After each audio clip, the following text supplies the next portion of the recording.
Okay. 1 second. Okay, fine. Oh. What were President Kennedy's concerns for Indochina back in the early 1960s? Well, you know, I came in first as ambassador at large, and I got involved in the Laos negotiation. And as far as the Laos negotiation was concerned, he was unwilling to send troops to Laos. The chief of staff said, if you once get started in that direction, we want an unquestioned ability to go through the war with China, possibly using nuclear bombs, and he decided that he did not want to have any troops in Laos. As far as Vietnam is concerned, I didn't really know in the beginning what his ideas were, but later on, when I did, after I became Undersecretary of State for Far East Affairs, which was the end of 1961, I got to know more about what his views were about Vietnam. Eisenhower had talked to him most about Southeast Asia, but Vietnam wasn't one of the major problems. Laos was the major problem, and therefore he hadn't given a great deal of thought in the beginning to Vietnam. But after having the Bay of Pigs and then making, in 1962, the arrangement for a neutralized Laos, I feel that he felt that he couldn't make another compromise, that he had to have a policy of good support of South Vietnam, or else in the elections of '64 he would be accused by the Goldwater contingency of being soft on communism and doing nothing.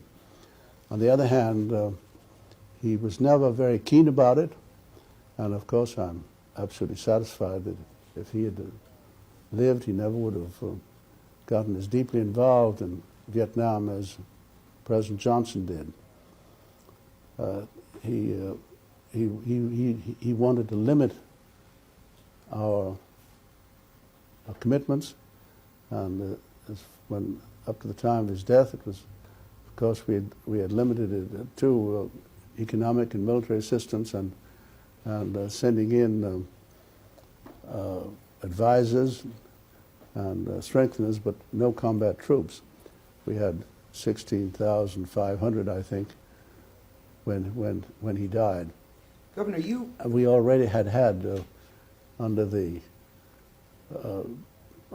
Geneva Agreement, the number that was the minimum number which was provided for, which I think was about 680. So he'd expanded the number of advisors, but he wanted to see what he could to help them, but he always felt that it was a Vietnamese war, had said so, and that it shouldn't be taken on as an American war. you made a reference to the Bay of Pigs. Could you elaborate on that? In what sense did the failure of the Bay of Pigs influence the president's attitude on Vietnam, in your opinion? Well, my opinion was that, as I've just told you, I can't repeat it the second time, he'd been, the Bay of Pigs is well known and it's not involved in this discussion. And it was a great failure and a great mistake. He'd inherited it from President Eisenhower. President Kennedy, when he first came in rather humbly. He had won by a very small margin. President Eisenhower is an elder man who'd had a lot of experience in military matters, and he didn't have a desire to upset any of Eisenhower's plans. And I think that's what got him in the trouble in the Bay of Pigs, although I was traveling at the time as ambassador at large and was not involved in the Bay of Pigs decision, but I was on the fringes of it, so I knew what had happened. But he felt very deeply that there had been a great mistake made. It would have been almost impossible, I think, for him to have called it off. At least some people think so, because there were so many of the Cubans that knew about it, and there would have been a major uproar about it. But it should never have been undertaken, but it would have been difficult to do. But do you think that And then influenced... he realized that was a mistake and a blot against him.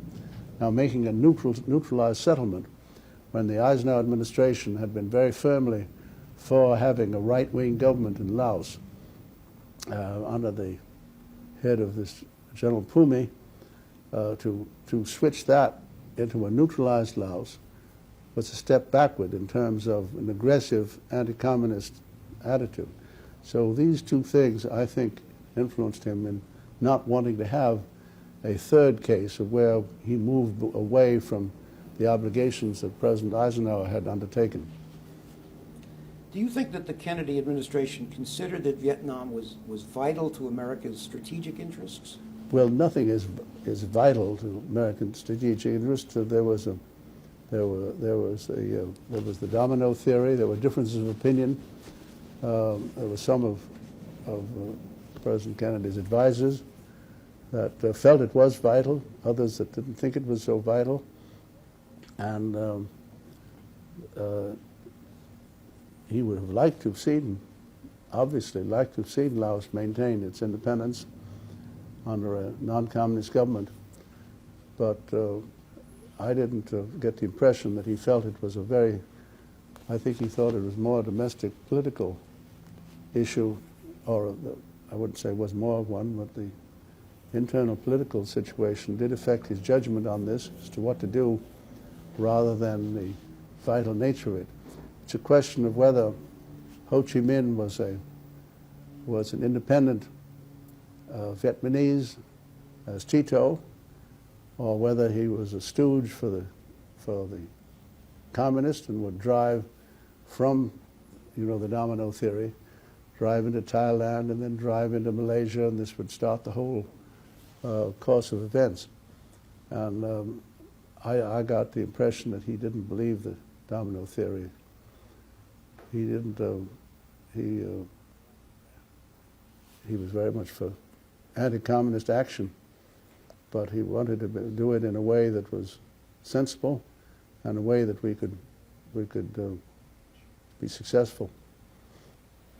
Our presence in Vietnam in those days was very much linked to our attitude towards China, and we inherited the containment policy. What was your own attitude towards the question of China? Did you... Well, I can tell you that as far as I was concerned, I agreed with President Roosevelt when I explained to you that he wanted to stop the French from going back into Indochina. And then, as I told you, in 1949, I urged that we do not help the French in Indochina because I thought they were involved in a disastrous situation, and it was affecting their ability to recover and play their role in NATO, which I thought was more important, the recovery of Europe and in NATO. And so that my record there is pretty clear that even before I came to the Kennedy administration. On the other hand, when I did get involved, I was very strongly for protecting the Laos, and I was very strongly for protecting the South Vietnamese if we could possibly do it. But unfortunately, the Diem government was a very weak reed, and as you know, there were very real difficulties with it. It didn't have very wide popular support, and he inherited all that. How important was Indochina, that is Vietnam, Laos, to the Russians? Was Khrushchev really serious about supporting national liberation wars? Was he serious about Vietnam? Was he concerned about it? Well, he stated he was for supporting national liberation wars. Mr. Brezhnev today says he supports liberation movements. He doesn't use the word wars. It's a little bit politer, but they do want to see, they do believe that the communist ideology is bound to sweep the world, and as Khrushchev said, it's bound to outlive the capitalism and take the place of capitalism. That's their faith. They think they can win by ideological developments. But Southeast Asia, I think, got into the row between China and the Soviet Union. And the Soviet Union saw a chance to increase its influence in Vietnam and seized it. And even today, as you know, the North Vietnam, is looking to Moscow for its help and is having some very real differences with China, which shows the developments which have taken place, but the seed of those developments were already in the situation when we were discussing Laos and also Vietnam with them. And I think that explains why the Russians were for a settlement there. And the Chinese, of course, said war was inevitable. And I have real evidence of the fact, which I'll tell you about. And I talked with Mr. Kosygin that they really believe that the Chinese wanted to use Laos as a place to expand their influence, but Ho Chi Minh didn't want to do that. They wanted to have it independent. You've got to realize that Ho Chi Minh was a man of great patriotism. He talked to Wilson about, they wanted to have Wilson in the peace treaty, accept the independence of Indochina. And he was a real patriot of Indochina. And if you go through the history, the Chinese have always wanted to conquer Vietnam, but they've invaded them, but were never able to conquer them. So there's a history of Vietnam's independence of China, which Ho Chi Minh and his followers were very strong believers in. So that this is why Moscow saw a chance to support an anti-Chinese group right at their borders. Could we go back a bit to the Laos situation, which was, as you said, the more important situation at the beginning of the Kennedy administration? How did you get involved in the negotiations on Laos? I was ambassador at large, and I was one of the three principal officers of the State Department. It was Dean Rusk as secretary and Chet Bowles as undersecretary, and I was ambassador at large, and it was understood that I would take as many of the foreign assignments as possible so that Dean Rusk wouldn't have to travel so much. But I was to have a very important position. When this Laos situation developed, Dean Rusk asked me to handle it for him. He and the British wanted to have it on a very high level. And obviously Dean Rusk couldn't sit in Laos, and so he asked me to do it. And he told me this when I was on the way to a CENTO meeting. That was the meeting in Turkey of the group in the Middle East. And I took a very quick trip through Southeast Asia. I'd never been there before. I think I went to about 7 different capitals in 10 days. And I went to Laos, I went to South Vietnam, went to Cambodia, went to Thailand, went to India. The Indians had played a role to play because they were chairman of the ICC, the International Control Commission. And I first got a view of it. And so when I went with him, when the Laos negotiations started in May 1961, it was accepted by Kennedy and the others that there should be a negotiation for the settlement of Laos, and that really meant that acceptance of the neutralization of Laos. And he was there only for a few days, and then I handled those negotiations. From then on, I think we finally came to an agreement in July of '62. So that was the manner in which I became involved. What was it like negotiating with such a large group? There were Russians, Chinese, Vietnamese, Laos. Well, there were 2 co-chairmen. There was Mr. Pushkin, who was represented, the Assistant Foreign Minister, and Malcolm MacDonald, who had been a very high official in the British ranks. He'd been I think, director of the South Asia area, and I dealt with them largely. I had an assistant, Bill Sullivan, who was not of the old school. I found the whole old school that we inherited in Far Eastern Division were very strongly for maintaining a right-wing government in Laos. But if we weren't ready to send in troops, that was quite impossible. There was just consideration of a division of Laos, leaving the Delta area in the hands of the right-wingers, and the Plan de Shah and the mountainous area in the hands of the Pathet Lao, who were the communists. But that didn't seem to be very practical. So we began to concentrate on working out a neutral Laos. The question was, who could be the prime minister? Savannah Phouma had not had a good reputation with the previous administration. They thought he was a communist. Others thought he was a playboy. I talked to him. I happened to run into him in India and had a very long talk with him. Then I talked to him in Cambodia when I saw him. And finally, I had a special meeting with him. Spent 3 days with him in Burma with one or two of my advisors.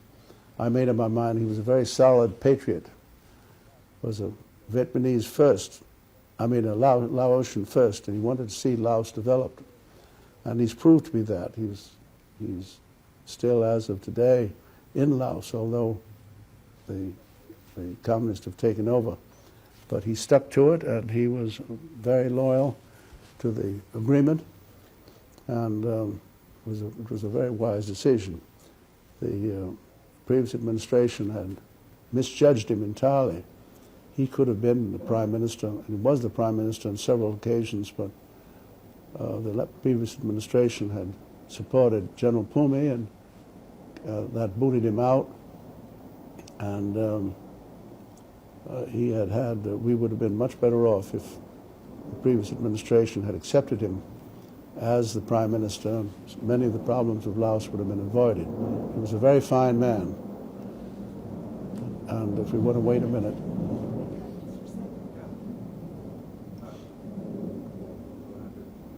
Go back a bit on that, because we really couldn't hear the governor over the He was, sound of the air. Where do you, where from? he was a very, Savannah Phouma. Wait a second, where from? From, Just repeat something because the airplane. Can't I just say after the Savannah meeting Phouma was a, with Burma, the Huh? Burma meeting. Yeah, you were saying you met, could you just repeat that? You met Savannah Phouma in Burma.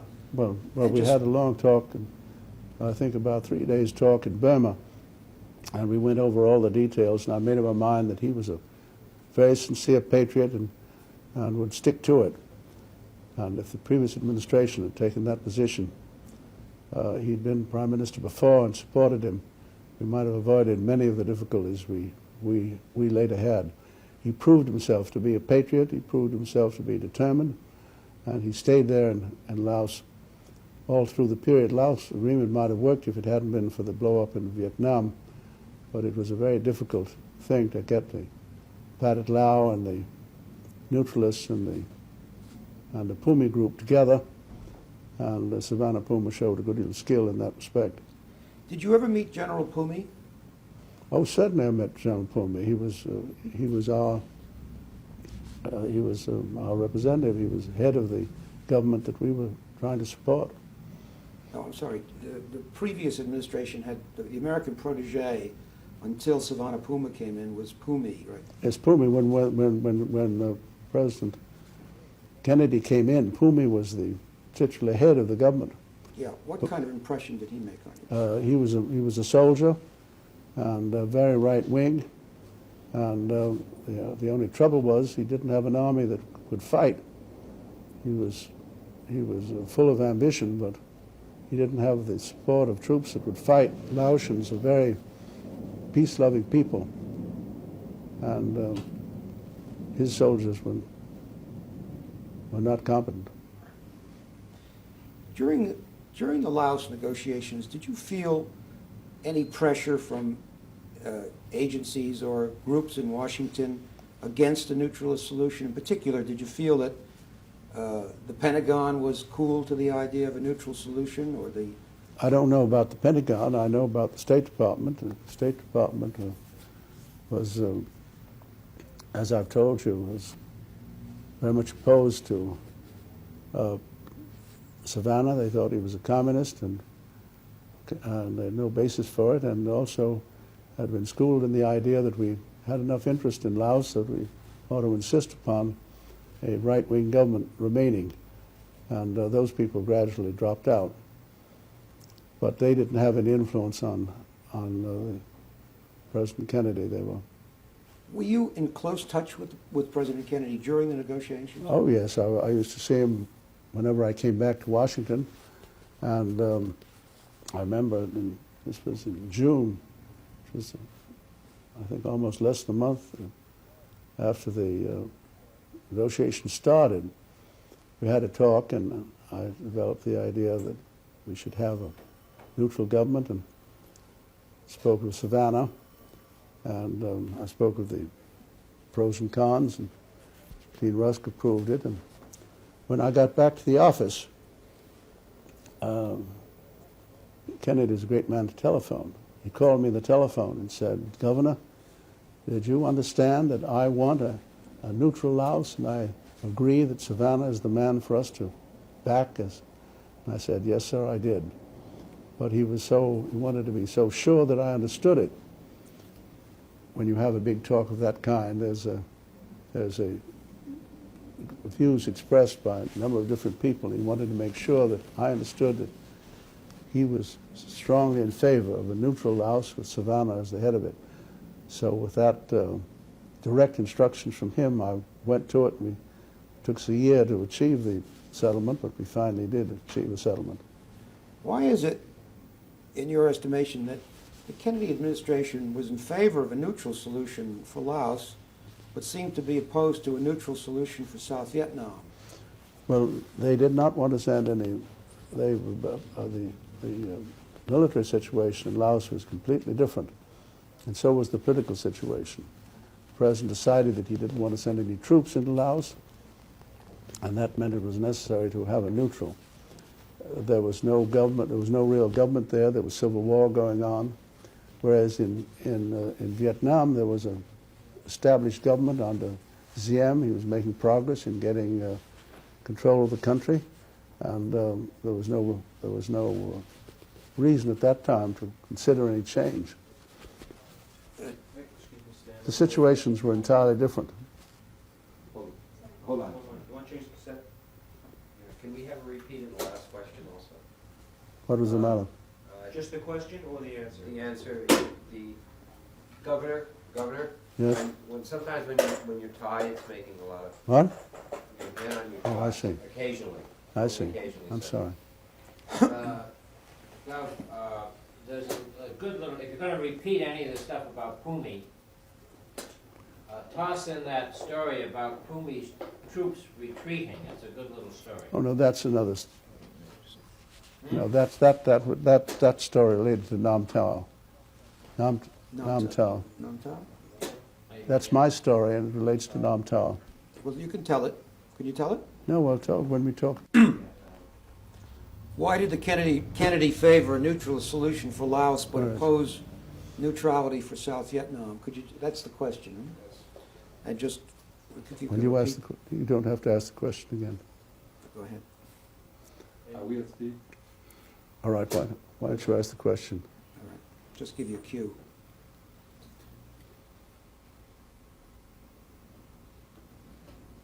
Anytime. Okay, go. Why did the Kennedy administration favor a neutral solution for Laos but oppose a neutral solution for South Vietnam? Well, there was civil war going on in Laos, and the president had made up his mind he was not going to send in American troops, and therefore there had to be a political settlement. And the neutral settlement looked as if it was possible, and was obviously far more desirable to us than to have the Pathet Lao win a war that was not going well. There was we sent our White Star teams out there to advise. I can tell you a story of one of them reported that his the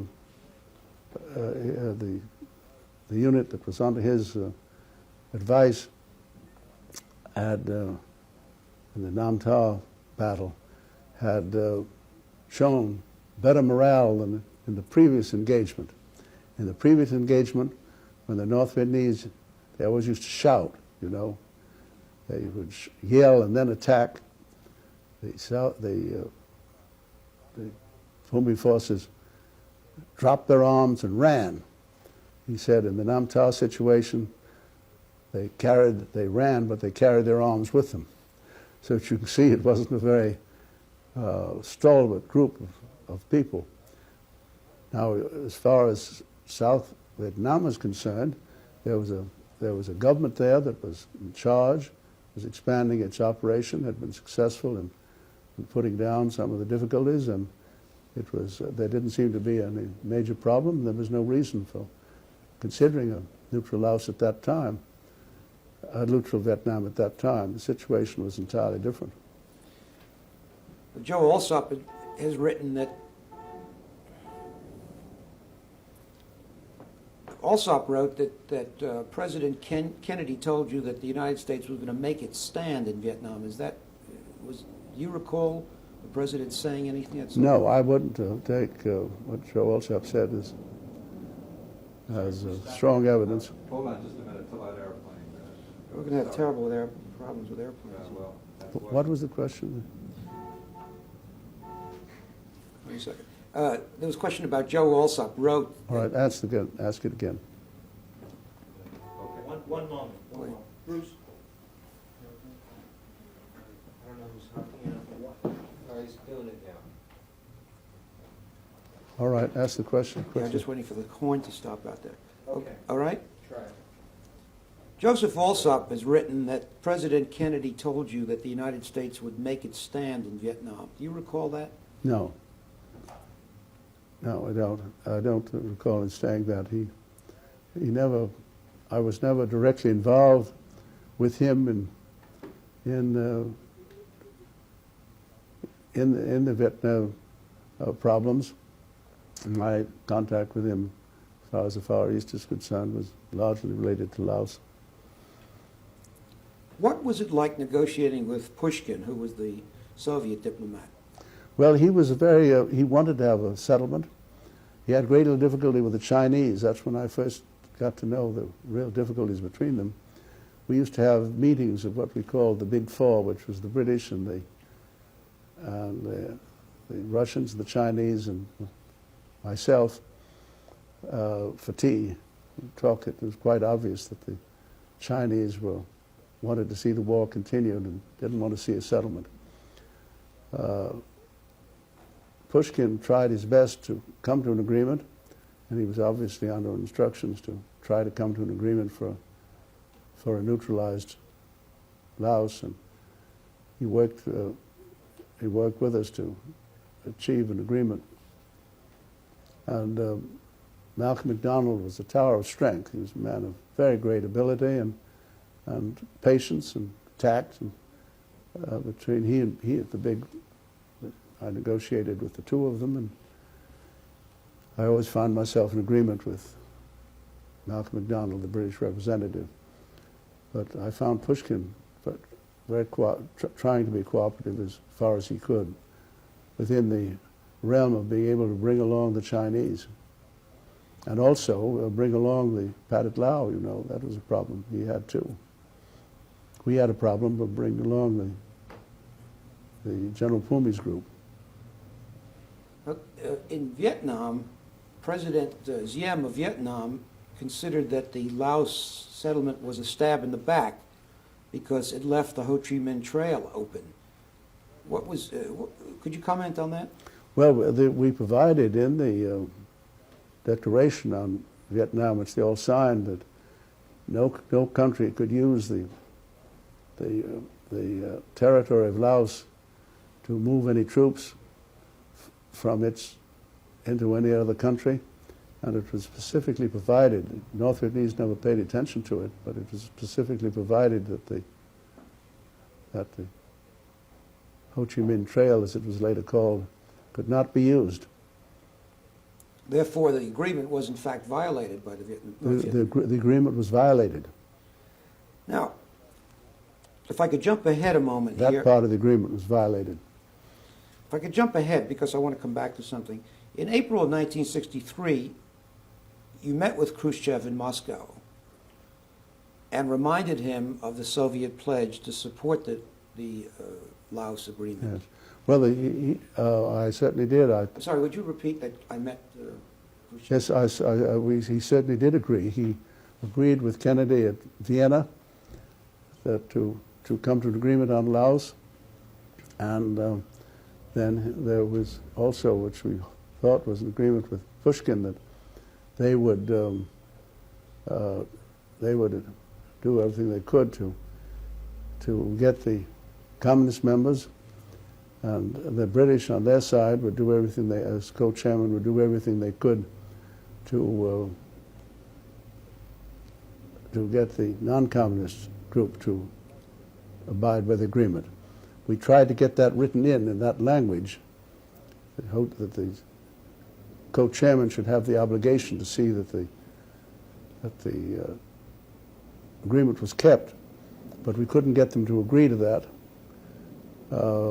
They weren't willing to take that obligation, and when I saw Khrushchev, he made it plain that even though Pushkin did indicate that they would do what they could to get do everything they could to get their people their communist signatories to carry out the agreement. He said they had no facilities. It was a very friendly chat and talk, but very firm. They only had an ambassador there. They had no facilities. They had no way to investigate the situation. They didn't believe our stories that the North Vietnamese had sent troops into the Plan de Char. Gromyko started the rumor that the Chiang Kai-shek's Chinese, who were up in the mountains, came down and were creating trouble. That was a completely fabricated story, but it was a story going around. And finally, all I got out of Khrushchev in this particular subject, we talked about many other subjects, but on this particular subject of Laos, all I got from him was that he would authorize his ambassador there to talk to our ambassador and also to the British ambassador, particularly talk to the British ambassador, to see what they could cooperatively do to keep the negotiation, keep the agreement going. And I reported this to Mr. Macmillan on my way back, who was Prime Minister of Britain at the time, and he agreed that his ambassador would work with the Russian ambassador. He dodged the issue of taking any responsibility, but indicated that he was anxious that the agreement should succeed. He made a great deal of stock out of the fact that the foreign minister had been assassinated, Mr. Kunin.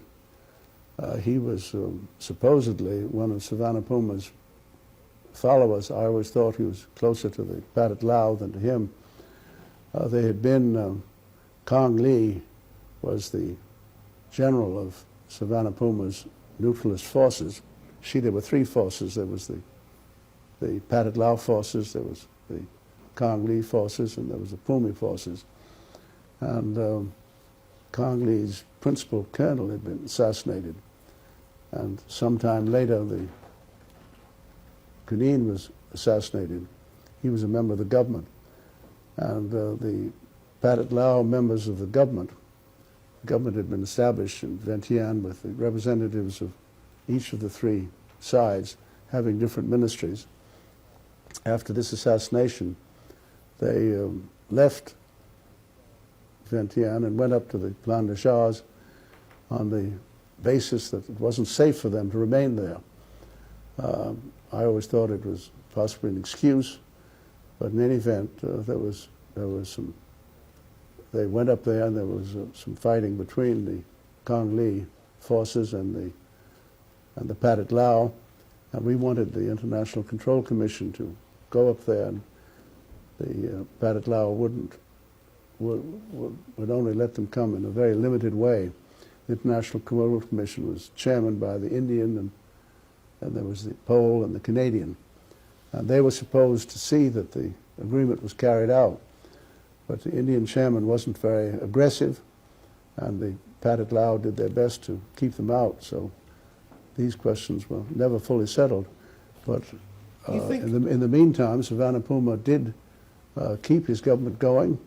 And he kept his government going all through the whole Vietnamese war, even though in the Plan de Chars there was fighting, as you know.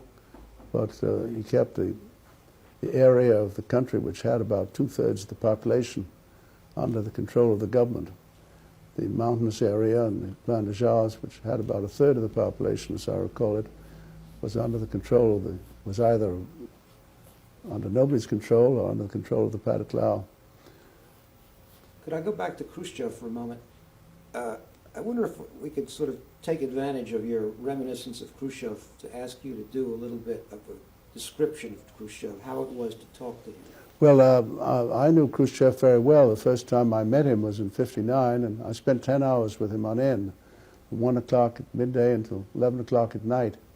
We moved from one place to the other, but I never realized how much one could learn about a man in that period of time.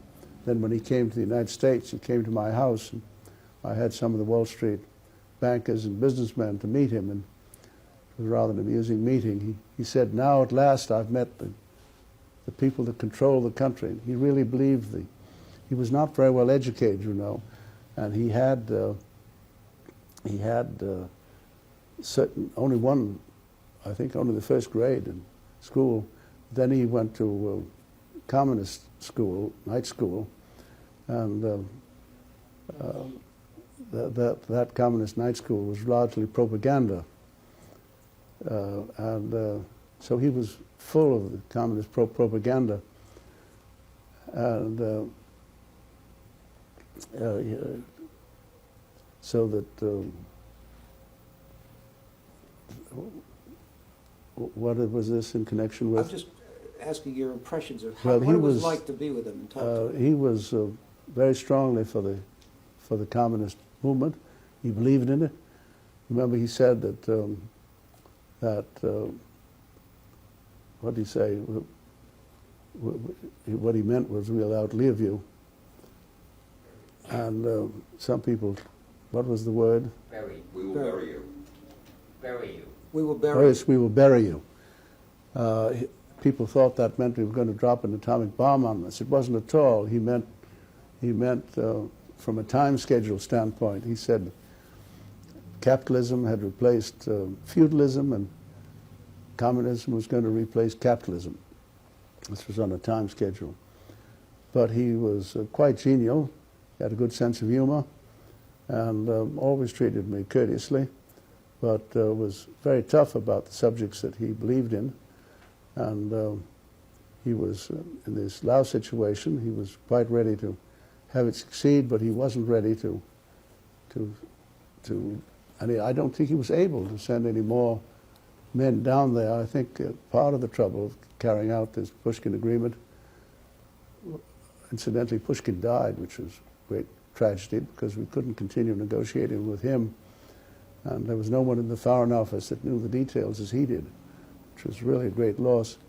He just didn't have the facilities, nor did he have the influence in North Vietnam to change their policies.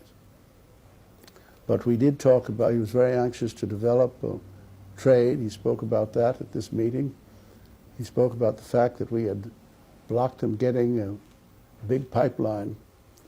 We thought that there were those in this country that thought that if we gave them the big pipeline, that would give them a lot of money in exporting oil to Europe, Eastern Europe. And he said we had to make our own pipe, and the net result was it cost us a lot more money, and the Germans, it cost a lot of effort, but we got it done, and the Germans lost some business. He spoke about the desire to have trade, and in a way he rather indicated that he would like to have the beginnings of what is now called détente, but he'd like to be able to come to an understanding with President Kennedy on our relations, so that we could avoid difficulties. I talked to him about Cuba. He was leaving troops in Cuba, which was very embarrassing, and I didn't get too far with that. But we did get quite far along in terms of trying to get together. And you remember, within 3 months later, I negotiated for President Kennedy with the British, with Khrushchev, the limited test ban agreement. And he was very strongly for reducing the dangers of nuclear war, and that was the first step, and didn't accomplish as much as we'd hoped it would, but it was a very important ecological agreement, because testing the air, you know, people forget it now, was very dangerous. Probably forgotten, but in those days when we were testing the air, and the Russians were, we didn't know whether we could let our children drink milk, because the contamination would go over the grasslands, and cows would eat the grass, and they'd get their milk would be contaminated. So the limited test ban was very useful ecologically, but it didn't stop the arms race, unfortunately. To go back to Laos and Southeast Asia, in the spring of 1962, even though you were opposed to military intervention in Laos, you reportedly supported a limited commitment of American troops to Thailand. What lay behind your? Well, we had in our whole negotiations, the great problem had been to create a ceasefire. When we first went there in May '61, we had to have a ceasefire before we could discuss the political settlement. We finally did get the ceasefire, but in the spring of '62, the Pathet Lao broke the ceasefire, and with the help of the North Vietnamese, they advanced on a town called Nam Ta, which was in the northwestern part of Laos, up close to the Chinese border.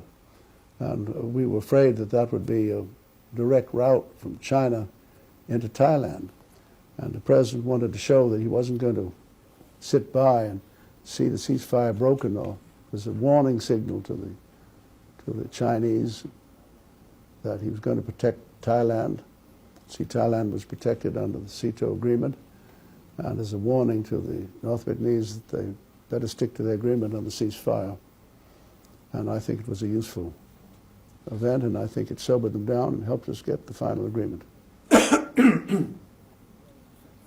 Did you think, But though, it was that a relatively small number. I think it was only 1,500.